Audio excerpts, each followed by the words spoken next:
Can everybody hear me? All right. Can everybody come in and sit down, and we'll go ahead and begin the morning session.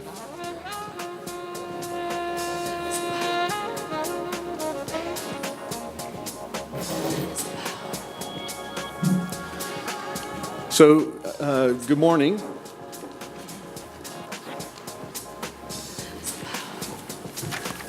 The morning session is on the value of CSP. And probably primarily we're going to focus on CSP largely with thermal energy storage in terms of our discussion. The morning session is broken up into two areas. First of all, I'm Hank Price. I'm with Abengoa Solar. I'm filling in for Fred Morris, so you can call me Fred Jr. if you want. Fred is really appropriate for leading this session because, as any of you that know Fred know, that for the last 15 years he has been the most aggressive proponent of CSP in the United States, and the fact that any CSP plants are being built in the U.S. these days is probably as a result of all of Fred's efforts over the years. So it's really an honor to be here in his place. I know he wishes he could be here. This group is talking about a subject that is very dear to Fred, and that is understanding the value of CSP relative to other renewables and, in general in PV, relative to PV in particular. So our morning session is broken up into two areas. We're going to start with presentations from three people, and then we'll move to a panel discussion later on. We'll go ahead and start. Our first presenter is Dr. Paul Denholm. Paul is a senior energy analyst from the Renewable Energy Laboratory. His analysis focuses on modeling electric power systems using grid simulation tools with an emphasis on bulk storage technologies, including thermal storage. So with that, I'll let Paul take over here. Let me get you set up.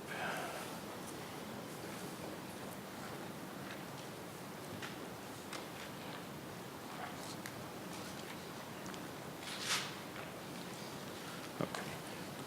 Left and right, and then here's a pointer. Oh, we started halfway through here, so let me see how to. Let's see, just escape out here. And let's go.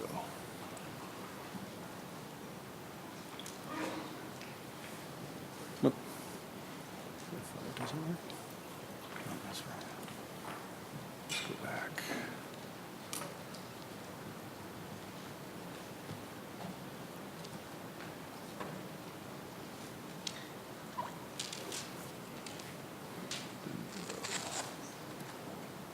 There we go. Thanks, Hank. So I've been working at NREL for a while on a variety of storage-related topics, and a few years ago, the CSP folks came to me and said, can you look at CSP with thermal energy storage? And I said yes, very enthusiastically, because it's a really interesting technology. I tend to work historically on compressed air energy storage and pumped hydro and batteries and things like that. But the real interesting thing here is we had a storage technology that you could build high-efficiency thermal storage right into it, and so that intrigued me. So I was looking forward to starting working on this. I think the motivation for I'd put kind of two motivations for this work historically. The first one, which is a very practical issue, and that is, if you're a utility and you want to evaluate a new power plant, you buy some software, and you say you want to evaluate a new combined cycle or a new nuclear or coal plant, and you have your drop-down window like in Word and say, okay, which type of power plant do I want to evaluate today? I want to evaluate a combined cycle plant, and there it is on the drop-down menu, and you click the check box and you do a bunch of analysis on it. Well, if you buy commercial software to evaluate these types of power plants, CSP with thermal energy storage, it's not on that drop-down box. It's not built in to the planning tools that utilities use right now, and that's really important because, kind of for obvious reasons, if it's not on the option on the standard tools that utilities use, you're probably not going to spend a whole lot of time looking at it. So a big part of it was to consider the impact of adding those types of CSP modules to commercial planning tools. The second motivation really is CSP is really just simply more expensive than PV. on a levelized cost of energy basis. And that has some pretty serious implications for the long-term survivability of this technology. We need to look at it from a slightly different perspective. So the goals of this work over the years have been, A, to put CSP or develop CSP modules that we could use to put a level playing field, evaluate it. And if it works out, that if it turns out that CSP is competitive, great. If not, well, that's too bad. But we've got to at least have it in the framework that utilities can use to evaluate it. The second thing is to then evaluate how you might use CSP. If we've got thermal energy storage, what are we going to do with it? Are we going to make it a peaker and produce energy at 4 p.m. to 6 p.m. when peak demand? Are we going to provide ancillary services? Let's figure out how to use this plant. And we can feed that back to the CSP community and say, hey, we figured out that the best way of using your CSP plant is to do this with it. Can your CSP plant do that? And if not, can you make it do that? So that was a big part of it. And then finally, put some numbers on this. How does CSP compare to non-dispatchable renewables? Particularly PV, what are the differences? Let's understand those. And our focus started in the California market here in the U.S., which is kind of the highest value, highest RPS level state in the country. So let's start with California and take a look at these technologies. So the tool that we're using at NREL, and it's a common tool. It's not unique to NREL. We buy commercial software packages from a variety of vendors. The fancy name, which I won't read there, if you want to bore people at a party, you can use that term, but it's a production cost model. It simulates the grid. We've got all the generators, hundreds, thousands of generators, the major transmission constraints in the system, all of the security requirements, the fact that we need to keep spinning reserves for contingencies, for regulation, all of the extra stuff that we need to have a reliable grid, it should be in that model. And what we do is we calculate how we would operate the grid. We do a year-long simulation. We figure out which power plants we have to start, run, how much fuel do we burn, the associated emissions, and some basic reliability metrics. Did we break the grid? These tools can be quite expensive. There's a big steep learning curve, so they're not very commonly used. Your major utilities will use them, but your smaller utilities typically won't. Number of consultants, national labs, things like that. But they're a lot of fun to use. You beat your head against them for a really long time, but ultimately you hopefully get some results that make sense. So the particular challenge, of course, was, if you think about, again, that example of that combined cycle plant or that coal plant, you don't have to worry about when the coal is going to get delivered for the most part, right? I mean, you've got a big pile of coal outside. Hopefully, you've got firm capacity on your natural gas pipelines. So it's in the optimization problem. That's really what this is. It's an optimization of which power plants you turn on to make reliable electricity. It turns out that storage is way more complicated than a traditional power plant, because we have to figure out what to do with that limited supply of solar energy that comes in between 8 a.m. and 6 p.m. type of time frame. So it turns out that there's some tweaks that you have to do to get all that into the model. So we use the solar or system advisor model to feed this model, and the model we use is called Plexos. It's one of the commercially available production simulations. And we did a lot of stuff to get the inflow of energy through the thermal field, how it interacts with the power block, a fair amount of effort to get that into the model. But we've now got a simulation where we think we've got a reasonably accurate representation of CSP. Now, we do not have the detailed thermodynamic characteristics built in as detailed as some of you folks are used to dealing with. This is not a thermodynamic model. This is a grid model. We have to parameterize a lot of the issues around power plants in terms of how much energy does it take to start up, heat rate as a function of load. We do the best job we can, but it's not a thermodynamic model. So there's a little bit of a disconnect, but that's where we need a lot of communication between the CSP industry and kind of the techno-economic community that models the grid. But we've implemented CSP with thermal energy storage, and then we've looked at a system in California. Now, California is part of the Western interconnection in the United States. We have 3 synchronized grids in the US, the West, East, and Texas. And it's important to consider that California is highly connected to the rest of the grid. So we can't just isolate California and analyze it by itself. California right now imports a ton of electricity from the Pacific Northwest, from states like Arizona, and then also what we may enter a regime of thinking about lots of generation in California. California could become a net exporter, or at least an exporter during certain hours of the year, when they've got lots of wind and solar. So that connectivity turns out to be very important, not only from pure economics about how the grid works right now, but also thinking about how do you optimize the system as a whole. It may make sense that during some times California exports to their neighbors, other times they import. That sharing, that cooperation, at least in the analysis that we've done, seems to be a very important part of least cost integration of renewables. So this may be a place where some of us might have a disagreement over the role of, say, distributed energy. Big fan of distributed energy, but I also am a big fan of sharing, of cooperating with your neighbor and saying, hey, I got more energy than I need. Do you need some? Sure, I'll take it now. And the way that the Western grid works, and people are proposing further cooperation in the Western grid, we think that's an important part of integrating. Regardless, this is how the system works right now. We've got California connected to the rest of the grid, and so when we want to analyze California, we have to consider this large system.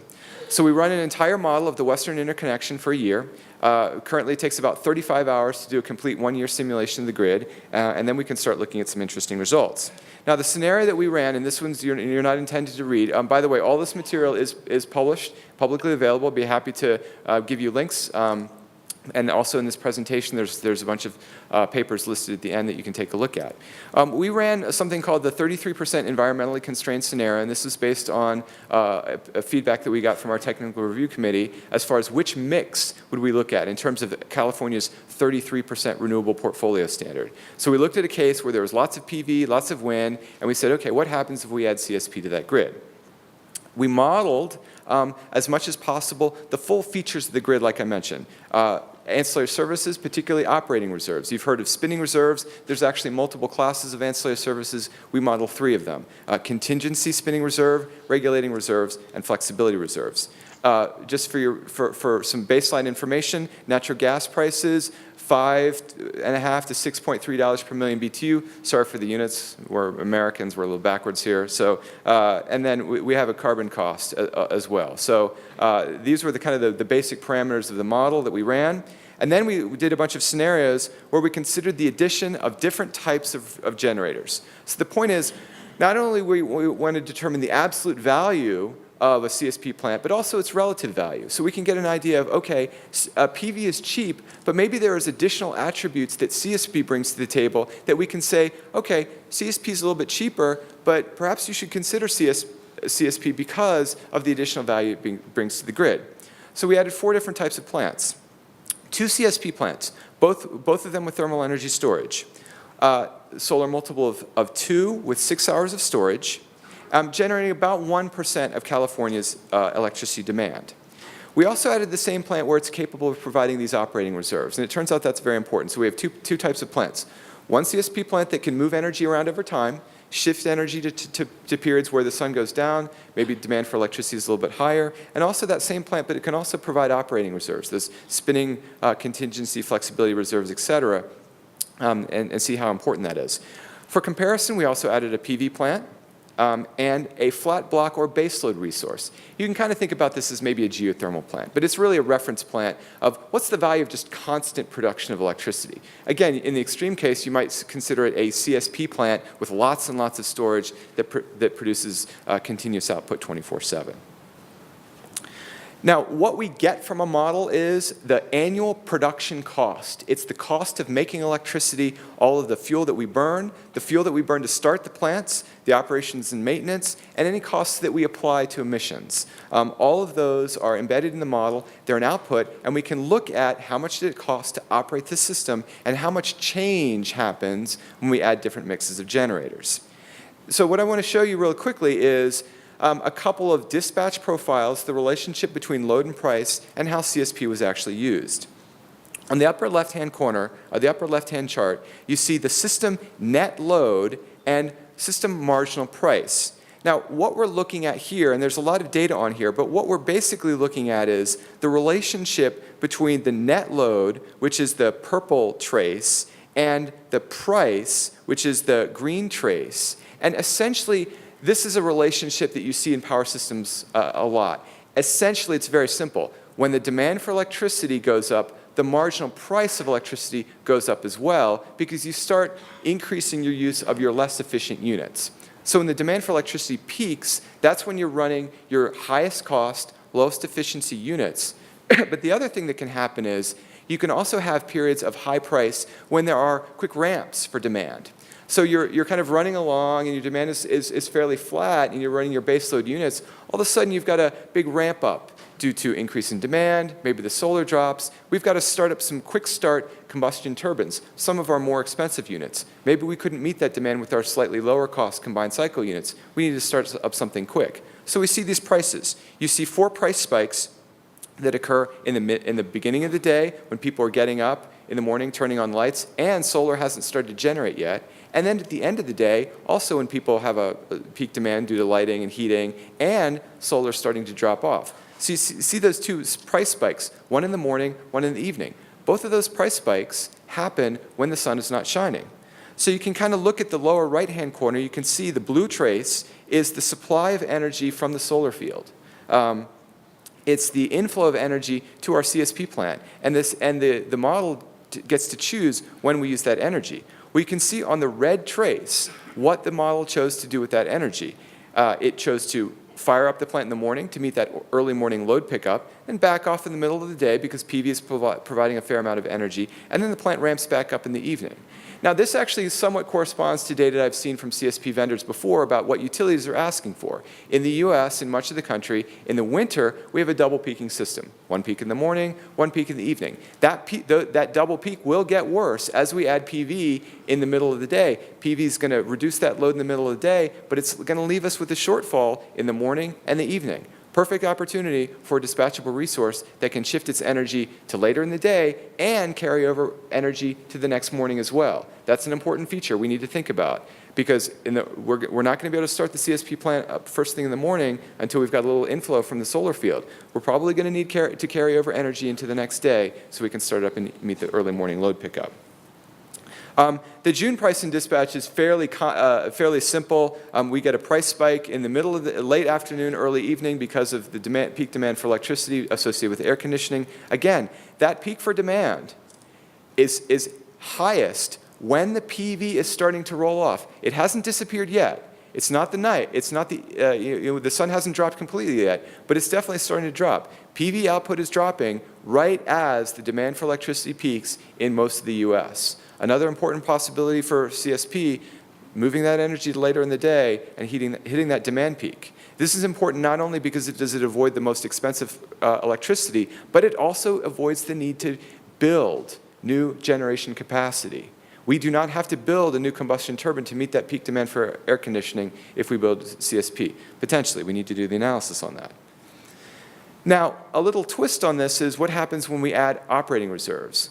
If we have the ability of operating the CSP plant at part load and be able to respond to things like contingency events, you've got a big, large power plant or transmission line that trips offline, that CSP can be operating at part load, ramp up quickly, and meet that demand for electricity. Also, meet the variability in demand. So the random variations in demand that happen from people turning on their lights, wind gusts going through wind farms, clouds passing over PV arrays, that random variability in demand, that's an expensive service, and that can be potentially provided by CSP. Now, what it means is we have to think about CSP plants operating more at part load and with more ramping. So just as an example from this analysis, we found that when the CSP plant is operating kind of in energy-only mode, just moving around and providing bulk power, it operates at full output 2/3 of the time. It's either on or off. It's ramping up in the morning. That's when you have some part load operation. When we have it operating at providing reserves, it's only operating at full output during the absolute peak demand for electricity. A lot of time, it's operating at part load, ready to provide those reserves. So that's an important paradigm, I think, that we might have to think about in the CSP community is how do we design plants for part load operation if it turns out that those operating reserves are a potential real source of value for the plant. Okay, so bottom line, here's the fun stuff. What did we do? What kind of value did we associate? Here's how much fuel we actually saved from the different plants. When we put those plants into the system, we could then calculate how much less fossil fuel did we burn. Again, I think this is part of the reason why, well, at least this is part of the reason why I work at NREL is to reduce the use of fossil fuel in our nation's power system. So starting off with a flat block, we can see that it avoids, again, sorry for the units here, this is in million BTUs per megawatt hour of generation. So we avoided mostly gas, but a fair amount of coal. And this is, again, this is that interconnected system. It turns out that if you generate in California, since the effects are propagating throughout the entire western US where there's a lot of coal burn, you can actually avoid some coal generation. And as you move to the right, you see what is the impact of having a dispatchable resource. The idea is we want to avoid the highest cost generating mix of fuels. We want to avoid the lowest efficiency units. We want to avoid our combustion turbines as much as possible, those units with a 10,000, 11,000 BTU heat rate. We really want to target our generation to avoid those. And that's exactly what a CSP plant does. By moving that energy around, it'll generate during periods where we would have otherwise burned gas in our lowest efficiency units. So as opposed to the PV plant, which only avoids about 4,300 BTUs per kilowatt hour, the CSP plant avoids twice as much gas, roughly, especially when it's providing reserves, and avoids more fuel overall because it's avoiding generation from our highest cost units. So this is an important conclusion. This is an important piece of analysis to understand what the value of these resources is. Now, we can, of course, translate that into money. And that's probably kind of the bottom line. So here's what we talk about in terms of the value of avoided generation from the system when we add CSP. When we look at PV, for instance, we avoid about $30 per megawatt hour worth of fuel, and then emissions costs. One interesting thing about this piece of analysis, so integration costs is, I think, a fairly controversial subject. Udi will talk a little bit more about that. I kind of like to stay out of the fray on this whole issue of integration cost. But I'd like to point out the fact that PV has a negative benefit associated with starts. Now, this is small. This is 0.2 cents per kilowatt hour. But this is the fact that when you have PV on the grid, you do introduce more power plant starts. That increased variability of your net load means that I need to start at my thermal power plants more often. So PV has a small negative benefit associated with starting and stopping power plants. Whereas CSP, especially providing reserves, or in both cases actually, it can reduce the number of starts. I don't have to turn on my combustion turbines as often. I have a net savings associated with that. So when you look at kind of the bottom line in terms of the operational value, going from PV to CSP not providing reserves, you get about an extra cent per kilowatt hour in operational value, and then another penny and a half or $10 to $15 per megawatt hour in additional benefits when the CSP plant is providing operating reserves. Again, it's all about the timing of the output and whether or not we can avoid operation from our most expensive units. Now, again, we have to consider the capacity value of the resource. Really what it comes down to is, if I build a CSP plant, does that mean I can not build something else? So what you want to do is you want to do some really sophisticated analysis. Now this is not it, but this is a good illustration. This is an approximation that you say, okay, what was the capacity factor of the plant during periods of high demand? So if we looked at August 16th at 4 p.m., really hot day, what were the power plants doing during that period? Well, it turns out that when we look at, we take the data, we look at what the CSP plant was doing, the capacity factor or the actual output from the CSP plant during all of those high load hours or high net load hours was 100%. The CSP plant was able to generate during all those periods of high demand. The PV plant, not so much, maybe 40 to 50%. So if I had a 100 megawatt PV plant, it was probably only generating at 40 megawatts during those periods of high demand, whereas the CSP plant, 100 megawatts, was generating 100 megawatts. So what we have to really do is we have to do a full-blown effective load carrying capacity calculation. Luckily, I have a colleague of mine at Ohio State who did that for me. Pretty much as expected. If you've got a plant with 6 hours of storage, you're good to go. It can replace a combustion turbine.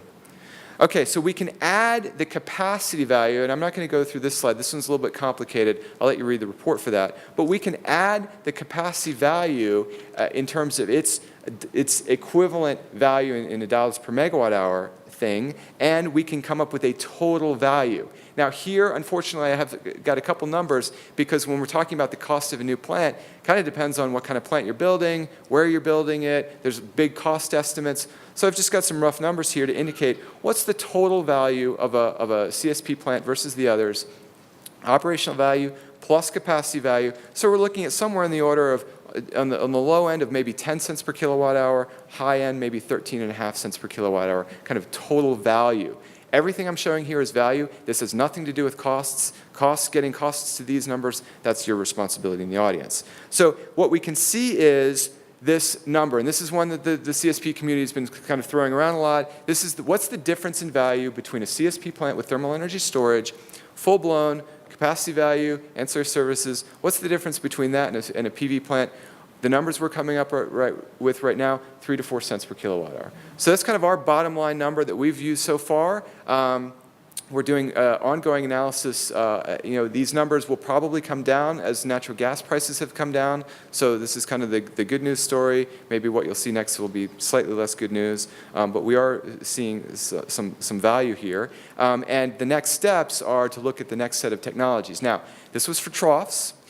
We've implemented dry-cooled towers as well, and we'll be publishing those results soon. We want to look at a lot of different mixes. And there's a couple issues. One of it is a market issue, and I'll let others talk about this. This is actually a really important issue.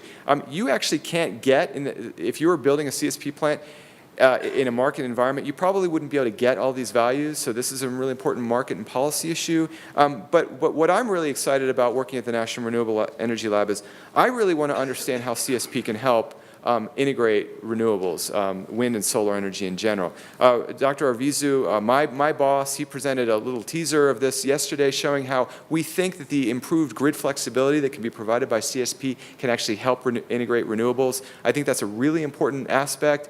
We need to understand that. Now, there are issues around what is the right CSP configuration. So this is kind of my last illustration here. The SCE price, those are price spikes driven largely by PV. Okay, the sun is coming down, demand is staying high. Those are momentary price spikes driven by the net load variability created by PV. And the question becomes, if we are going to create a fleet of CSP plants or CSP technologies that enable other renewables, if that becomes their primary attribute, based on the fact that CSP is expensive but can provide flexibility, we do need to consider what is the right configuration of CSP plants. I don't think it's a base load type configuration. Again, my opinion. It's going to have these attributes of being able to move around. So that's something to consider. And I'd love to get feedback on additional modeling and simulations around other parts of the world that we could understand these issues. So this is just the US. I mean, we have low natural gas prices, we have lots of coal, we have different mixes of wind and solar. I have to believe that in other parts of the world, these results could be quite different. The value of CSP could be higher relative to these other resources. And like I say here, this is really well targeted towards low-cost graduate student labor. So keep that in mind as you're kind of moving forward and thinking about the role of CSP in the grid as a whole. So these are kind of, I sometimes say conclusion, I sometimes say opinions. It is difficult in today's environment to really evaluate CSP fairly. I think the tools need to be improved. I think we just need to get a level playing field and see how the chips fall, to use an appropriate analogy where we are here. To really see what the value is. It does appear to add significant value. We have begun to identify the role of CSP in providing grid flexibility. And again, this other conclusion that I think it is going to come down to the flexibility benefits. So it's not going to be, I think, base load. It's going to be ramping, part load operation, things like that. So when you're thinking about the next generation of CSP plants, I think you want to consider all those attributes. So I'm done, and I will.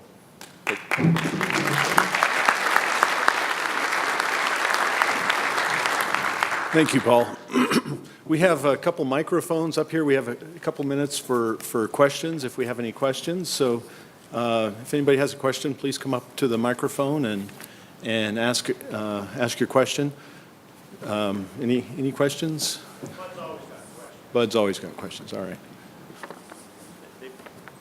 They put the microphones way up here. Yeah. Bud Beebe with SMUD. Yep. Just a point, from the utility perspective, we start thinking about all of this great storage capacity that's associated with CSP, and we want to do great dynamic things with it. And I think mostly, though, the use of the high temperature thermal storage with the CSP plants has been used to extend operating hours further past the sunset. And I think more technical attention needs to be put on thinking about the design attributes that you'd need to start up a plant earlier than the sunrise. We've used ox boilers and that sort of thing more traditionally, and then when the sun comes up and then you start adding to your storage and doing all that stuff and just extending operating hours into the evening. But thinking about actually using that storage to start earlier so we can hit that first peak might be an interesting technical piece that needs to be looked at. Have you just, in your stuff, did you just assume that was possible, or have you looked at whether these plants or plant designs could actually start up on the reserve? So I'm only doing things I've told are technically possible. So I've been told by our CSP folks, both at NREL and outside on our technical review committee, that it is possible to take heat out of thermal energy storage and start that plant up based exclusively on that stored energy. And I think that's where we are. Everybody thinks it can be done. It'd be nice to see it demonstrated. Well, I'll defer to some people that actually know something about CSP on that. I have the advantage of being an electrical engineer, not a mechanical engineer, so I don't have to know anything about CSP. Hi, I'm Craig Wildman from Chevron. So can you talk a little bit about what the grid is like? So is it special in some way or another? So what comes to mind is that California had an energy crisis and then didn't build much in the 90s and then maybe overbuilt into 2000s.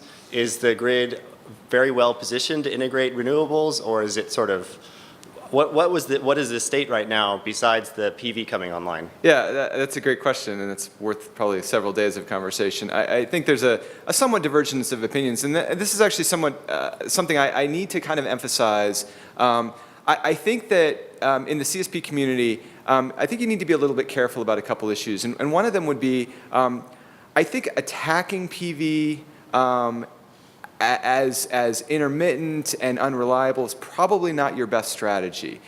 We are learning a ton about how to effectively integrate renewables. And we understand now that you can do a lot. Those old 10 to 20% limits, those have been thrown out the windows years ago. We know that we can do that. And we need to make some changes, how we cooperate with our neighbors, how we operate our plants. We understand those issues now. We've moved beyond 10 to 20%. We know that the existing grid can handle that with some modifications, and we're moving to 30, 40, 50% and understanding those implications. So we need I think that the way to position CSP, again, is really as there are differences in value, and I think it's fair to point out those differences in value. It's fair to point out the challenges of integrating renewables and the fact that those do come at some kind of a cost.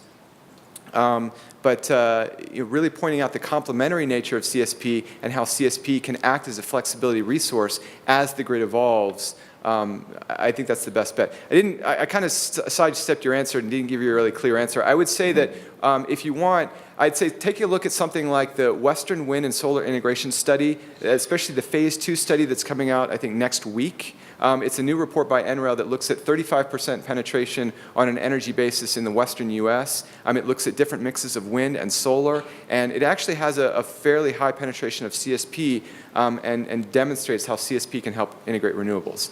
So I think I'm going to get kicked off here, so I'll leave it at that. So, thanks. Thanks, Paul. Let's give Paul a hand.